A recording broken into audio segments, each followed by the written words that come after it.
बिस्मिल्लाहिर्रहमानिर्रहीम। नाज़रीन अस्सलाम वालेकुम। मैं हूं आपका मेज़बान साबिर शाकिर वफाकी दारुल हुकूमत इस्लामाबाद से। कुछ ताज़ा तरीन ख़बरें हैं। वफाकी दारुल हुकूमत इस्लामाबाद में जुम्मतुल मुबारक को भी बहुत ज़्यादा सियासी सरगर्मियाँ, पॉलिटिकल एक्टिविटीज़ जारी हैं और आज शाम वज़ीर आज़म इमरान ख़ान ने कौम से ख़िताब भी करना है। उस ख़िताब में वो एक अहम ऐलान करने वाले हैं। वो अहम ऐलान क्या हो सकता है, इस पर भी बात करते हैं।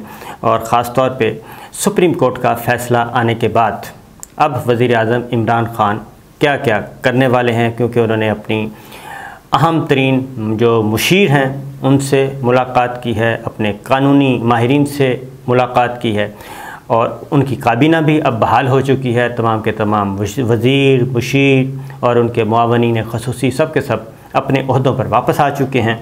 फुल फ्लेज वो वज़ीर आज़म हैं। लिहाजा अब उनके पास क्या क्या ऑप्शन है। नंबर 1 तो ख़बरें बहुत हैं, पहले तो ख़बरें आप ले लें। वज़ीर ख़ारजा शाह महमूद कुरैशी उन्होंने कहा है कि जी कि हम किसी भी सूरत में कोई मावराए आइन इक़दाम नहीं करेंगे और आइन की पासदारी करेंगे। सुप्रीम कोर्ट के फ़ैसले पर मुकम्मल तौर पे अमल दरामद करेंगे और सुप्रीम कोर्ट के फ़ैसले से बाहर नहीं जाएंगे। ये उन्होंने बिल्कुल क्लियरली उन्होंने बता दिया। और ख़ास तौर पे उन्होंने कहा कि ये जो प्रोपेगेंडा किया जा रहा है कि हम कोई मावरा आइन इक़दाम करेंगे, नहीं। अब आइन के अंदर रहते हुए भी पाकिस्तान तहरीक इंसाफ के पास बहुत ज़्यादा ऑप्शंस मौजूद हैं गवर्नमेंट के पास, इसलिए वो बड़े वसूख से ये बात कह रहे हैं कि हमने आइन से बाहर नहीं जाना, सुप्रीम कोर्ट के फ़ैसले से बाहर नहीं जाना। तो सुप्रीम कोर्ट के फ़ैसले पे अमल भी करना है और आइन से इनहराफ भी नहीं करना और फिर अपनी अपोजिशन को मात भी देनी है। तो ये है वो सवाल जो कि इम्पॉर्टेंट है। आखिर माजरा क्या है, इतने कॉन्फिडेंट क्यों नज़र आ रहे हैं। सेनेटर फैसल जावेद कह रहे हैं कि आज बहुत बड़ा सरप्राइज़ वज़ीर आज़म इमरान ख़ान शाम को देंगे। लेकिन दूसरी जानिब वफाकी वज़ीर इंसानी हकूक़ श्री मज़ारी उन्होंने सुप्रीम कोर्ट के फ़ैसले को अदालती मार्शल लॉ करार दे दिया और उन्होंने कहा कि जो फ़ैसला दिया है सुप्रीम कोर्ट ने वो आइन के बहुत सारे आर्टिकल जो हैं उनसे मुतसादिम है और उनको ये फ़ैसला नहीं देना चाहिए था। और श्री मज़ारी का जो बयान है उन्होंने तनकीद की सुप्रीम कोर्ट पे और सोशल मीडिया पे भी उन्होंने फ़ैसला जारी फरमाया। उन्होंने अपना बयान, उन्होंने कहा कि ये एक अदालती मार्शल्ला है। अदालती फ़ैसले में पार्लिमानी बर्तरी को ख़त्म करते हुए ये तक लिखवाया गया कि कौमी असम्बली का इजलास कब और किस वक्त होना चाहिए। और उन्होंने अफसोस का इजहार किया कि अमेरिका की जानिब से हुकूमत को तब्दील करने का मामला, जिसने डिप्टी स्पीकर को रूलिंग पर मजबूर किया, इसे सिरे से नज़रअंदाज कर दिया गया है। लेकिन ये इख्तिताम नहीं है, यानी अभी भी पाकिस्तान तहरीक इंसाफ ये कह रही है कि ये इख्तिताम नहीं है सुप्रीम कोर्ट का फ़ैसला आने के बाद भी, क्योंकि सुप्रीम कोर्ट का फ़ैसला मैंने आपको बता दिया था पूरी तफसील के साथ कि बिल्कुल बांध दिया गया, टाइट किया हुआ है कि कहीं से निकल ना पाए, लेकिन उसमें बहुत सारे रास्ते हैं। फिर जनाब वज़ीर दाखिला शेर रशीद साहब कहते हैं कि मैंने तो बहुत पहले ही कहा था कि भाई 3 महीने पहले कहा था कि असम्बलियाँ तोड़ो, नए इलेक्शन करवा दो, और उस वक्त मेरी बात मान ली जाती तो ये क्राइसिस पैदा ना होता और ये तमाम ताकतें इस केस में बेनकाब हो चुकी हैं और कौम को पता है कि हुआ क्या है और किसने किया है। ये सब कुछ वो बिटवीन द लाइंस मैसेज दे रहे हैं और कौम में उन्होंने कहा मायूसी की लहर दौड़ गई इस फ़ैसले से और ख़ास तौर पे उन्होंने तनकीद की। फिर उन्होंने ये भी कहा कि मैं कहता था कि एमरजेंसी लगा दो, गवर्नर राज नाफिज कर दो, कुछ भी नहीं किया गया। और फिर मैंने ये भी कहा था कि इस्तीफ़े हो जाएं, सारे यकजुबान होकर मुस्ताफ़ी हो जाएं, पार्लियामेंट से बाहर निकलें और कौम के पास जाएं, लेकिन मेरी बात नहीं मानी गई। और फिर ये कि ये जो गैर साम्राज्यी सुंडियाँ हैं, हम इस मुल्क की आज़ाद खारजा पॉलिसी को ये खा जाएंगी और इनमें से कोई भी आया तो ये सब बर्बाद कर देगा। आखिरी ऑप्शन उन्होंने कहा कि ये है कि हम इस्तीफ़े दे दें, ये वज़ीर दाखिला कह रहे हैं। अपोजिशन की जानिब से मैसेज दिया गया जब फ़ैसला आ गया सुप्रीम कोर्ट का, तो अपोजिशन की जानिब से इमरान ख़ान साहब को, प्राइम मिनिस्टर को मैसेज भेजा गया कि आएँ हमारे साथ ताउन करें और हम ताउन करने के लिए तैयार हैं। हुकूमत, सुप्रीम कोर्ट का फ़ैसला आ गया है, हमने भी तस्लीम कर लिया, आप भी तस्लीम कर लें। इलेक्टोरल रिफॉर्म्स लाना चाहते हैं और मिलकर इलेक्टोरल रिफॉर्म्स लेके आते हैं और ये बात उन्होंने की। लेकिन दूसरी जानिब इत्तला आई कि वज़ीर आज़म इमरान ख़ान ने कहा कि ऐसा कुछ भी मुमकिन नहीं, अपोजिशन के साथ किसी किस्म का कोई ताउन नहीं होगा। अब अपोजिशन की तरफ से कहा जा रहा है कि जी कौमी असम्बली का इजलास में अगर कोई गड़बड़ हुई तो तौहीन अदालत होगी और इसलिए कल कौमी असम्बली के इजलास में किसी किस्म की कोई गड़बड़ नहीं होनी चाहिए, ये उन्होंने कहा है। और फिर कौमी असम्बली के सेक्रेटरी, एडिशनल सेक्रेटरी और उन सबको मुतनब्बे किया है अपोजिशन ने कि वो हफ्ते को कौमी असम्बली का इजलास पुरअमन तरीके से सुप्रीम कोर्ट के फ़ैसले के मुताबिक के इनेकाद को यकीनी बनाएं। ये लड़ाई अभी चल रही है। अब आते हैं जी दूसरी जानिब गद्दारी का मुकदमा। गद्दारी का मुकदमा एप्लीकेशन दे दी गई है इस्लामाबाद हाई कोर्ट में।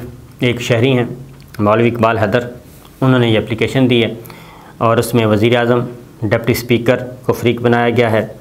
फिर साथ साथ सिर्फ वज़ीर आज़म और डिप्टी स्पीकर ही नहीं, अमरीकी सफारत खाने के अमरीकी सफारत खाने के लोग और उनको भी इन्होंने इसमें फ़रीक बनाया है।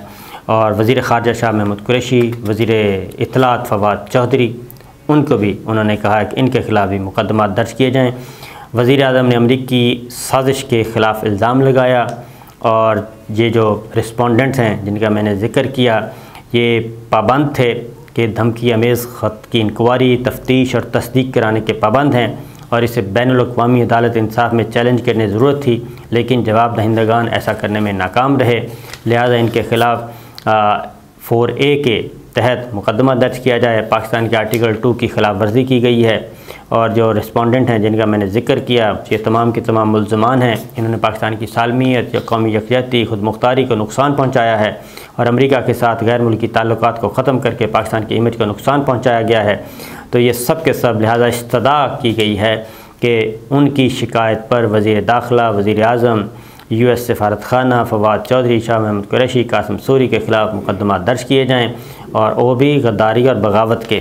तो ये एक एप्लीकेशन है और मैं समझता हूँ कि इस एप्लीकेशन में कोई जान नहीं है, गैर संजीदा एप्लीकेशन है और इसको हाई कोर्ट जो है वो डिसमिस ही करेगी और इसका क्या करना है, क्योंकि इस तरह की जो एप्लीकेशंस हैं वो आती रहती हैं। अब आते हैं जी वज़ीर आज़म इमरान ख़ान, उन्होंने सियासी कमेटी का इजलास भी बुलाया है और इस इजलास में परवेज़ खटक साहब, असद उमर, फवाद चौधरी, शेख रशीद, हमाद अज़हर, फ़र्रुख हबीब, शौकत तरीन साहब मौजूद थे, बाबर अवान थे।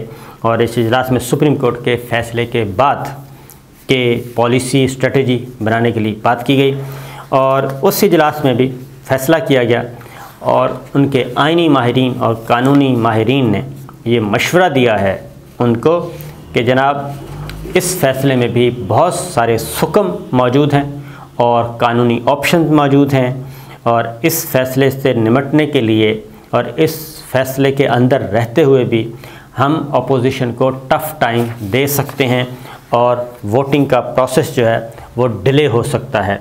उसकी रीज़न ये बताई गई है कि जो सुप्रीम कोर्ट का हुक्म है उसमें ये है कि आप कौमी असम्बली का इजलास, स्पीकर को जो हुक्म दिया गया है कि कौमी असम्बली का इजलास आप प्रोरोग नहीं कर सकते। प्रोरोग का मतलब ये होता है कि आप गैर मुअय्यना मुद्दत के लिए मुलतवी नहीं कर सकते उस इजलास को, और अगर गैर मुअय्यना मुद्दत के लिए इजलास मुलतवी हो जाए, प्रोरोग हो जाए, तो उसके बाद इजलास दोबारा समन करने के लिए या तो सदर ममलिकत इजलास को दोबारा बुलाएं या फिर रिक्विजिट किया जाए, रिक्विजिशन जमा करवाई जाए इजलास दोबारा बुलाने के लिए। तो प्रोरोग और एडजर्नमेंट में ये फ़र्क होता है, एक होता है एडजर्न करना, एक होता है प्रोरोग करना। तो लिहाजा सुप्रीम कोर्ट का जो हुक्म है वो प्रोरोग का है कि आपने प्रोरोग नहीं करना, गैर मुअय्यना मुद्दत के लिए इजलास को मुलतवी नहीं करना। एडजर्नमेंट हो सकती है, एडजर्न होता रहता है इजलास, और ये है वो नुक्ता जिस पे आज आइनी और कानूनी माहिरीन ने मशवरा दिया है कि कौमी असम्बली का, क्योंकि स्पीकर कौमी असम्बली को सुप्रीम कोर्ट का फ़ैसला पहुंच चुका है और वो जायज़ा ले रहे हैं और अपने शोबा कानून से उन्होंने कंसल्ट किया है, उनसे और अदरवाइज़ भी आइनी और कानूनी माहिरीन जो हैं उनसे भी मुशावरत कर रहे हैं। वज़ीर पार्लिमानी अमूर और मुशीर पार्लिमानी अमूर अली मोहम्मद ख़ान और डॉक्टर बाबर अवान, उनसे भी मुशावरत की जा रही है कि इस इजलास के मुताबिक, इस ऑर्डर के मुताबिक, तो उस ऑर्डर में जो स्पीकर को डायरेक्ट किया गया है, स्पीकर को जो हुक्म दिया गया है, और फिर यह कि 3 अप्रैल का जो एजेंडा है उसको दोबारा से आपने लेके आना है कौमी असम्बली के फोरम पे। तो वो एजेंडा भी आ चुका है, कौमी असम्बली के कल का एजेंडा जारी हो चुका है और ये हफ्ते की सुबह 10:30 बजे तलब किया गया है।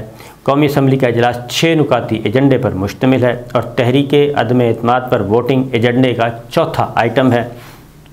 अब इसमें होना क्या है जो उनको कहा गया है, ये मेरे सामने एजेंडा भी पड़ा है, वही एजेंडा जो 3 तारीख को था वही एजेंडा कल के इजलास का एजेंडा होगा और तारीख़ तब्दील कर दी गई है और ये कॉल किया गया है। 2 अप्रैल के दस्तखत हैं जी, 3 अब इसको वापस कर लिया गया 9 को। अब आते हैं इस पे, वो कहते हैं कि जी क्योंकि ये नहीं पाबंद किया गया कौमी असम्बली के स्पीकर को इस इजलास में कि इस पे वोटिंग कल ही होनी है, ये सिर्फ ये कहा गया है कि कौमी असम्बली का इजलास बुलाया जाए, 3 अप्रैल का जो एजेंडा है उसके अकॉर्डिंगली बुलाया जाए और तहरीके अदम एतमाद के प्रोसेस को निपटाया जाए, ये उन्होंने कहा है। और ये इजलास जब तक तहरीके अदम एतमाद का मुहिम्मा फ़ैसला नहीं हो जाता, वो मंजूर नहीं हो जाती या मुस्तरद नहीं हो जाती, तब तक इस इजलास को मुलतवी गैर मुअय्यना मुद्दत के लिए मुलतवी नहीं किया जाएगा, प्रोरोग नहीं किया जाएगा। ये है बेसिक नुक्ता।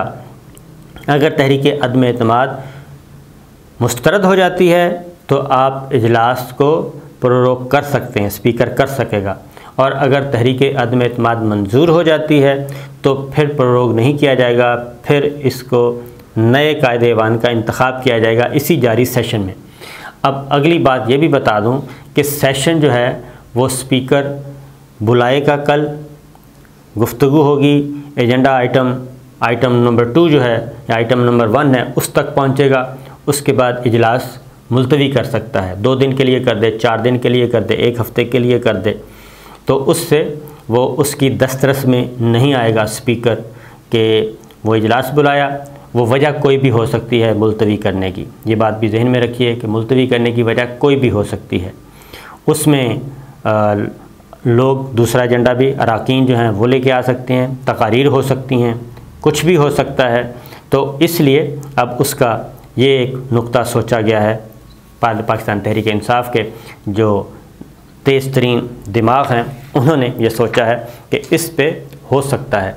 तो दूसरे कुछ और ऑप्शंस भी हैं, वो भी ज़ेर बहस आए, लेकिन सबसे पहला जो ऑप्शन जिस पे वो फोकस कर रहे हैं फ़िल वक्त यही है कि कल इजलास बुलाया जाए, सुप्रीम कोर्ट के हुक्म पे अमल दरामद शुरू हो जाएगा। इजलास बुलाया गया, इजलास मुलतवी कर दिया गया 2 दिन के लिए, 4 दिन के लिए, उसमें कोई कैद नहीं है, पाबंदी नहीं है, सिर्फ प्रोरोग नहीं किया जा सकता। तो दूसरी खबर, वज़ीर-ए-आज़म इमरान खान से DGI lieutenant general Nadeem Anjum की मुलाकात हुई है जी, और उस मुलाकात में मुल्क की सियासी तो नहीं कहना चाहिए, सिक्योरिटी की सिचुएशन पे बात हुई और फिर ख़ास तौर पे जो लेटर गेट है उस पे इतलात हैं कि उस पे बात हुई कि इस लेटर गेट को किस तरीके से आगे बढ़ा जाए, क्योंकि ये रिकॉर्ड पे आ चुका है, कौमी सलामती कमेटी में आ चुका है और पार्लिमान की सलामती कमेटी उसमें आ चुका है। तो बहरहाल ये सारी चीज़ें मौजूद हैं जी। तो अब वज़ीर-ए-आज़म इमरान खान के आज के ख़िताब का इंतज़ार किया जा रहा है कि वो क्या अहम फ़ैसला करने वाले हैं, क्योंकि ये बात तय है कि वज़ीर-ए-आज़म इमरान खान बआसानी जो हैं वो हार मानने वाले नहीं हैं और एक नया सरप्राइज़ देना चाहते हैं आज शाम। वो क्या सरप्राइज़ होगा उसका इंतज़ार कर रहे हैं जी। इजाज़त दीजिए, अल्लाह हाफ़िज़।